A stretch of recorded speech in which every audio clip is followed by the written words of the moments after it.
আব্বার মুখের দিকে তাকিয়ে বলছে, আব্বা ইয়া আবাতি ফাআল মা তুমার। ও আমার প্রিয় আব্বা, ইফআল মা তুমার, আল্লাহ যে হুকুম করেছেন তুমি সেই হুকুম পালন করো আব্বা। সুবহানাল্লাহ।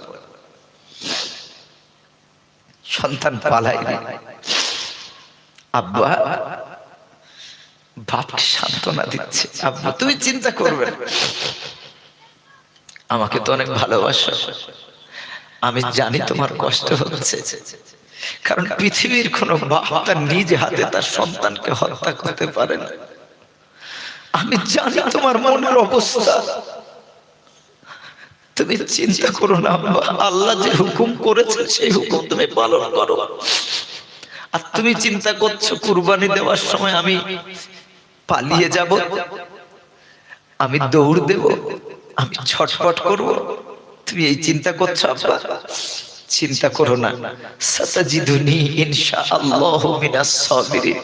আমার আল্লাহ যদি চায় আমি তোমার ইসমাইল এক ইঞ্চি নড়াচড়া করব না, আমাকে ধৈর্যশীলদের অন্তর্ভুক্ত পাবে। আমি নড়বো না, আমি সরবো না, আপনি আমাকে জবাই করবেন আল্লাহর রাস্তায়, আমি আপনাকে কষ্ট দেব না আব্বা।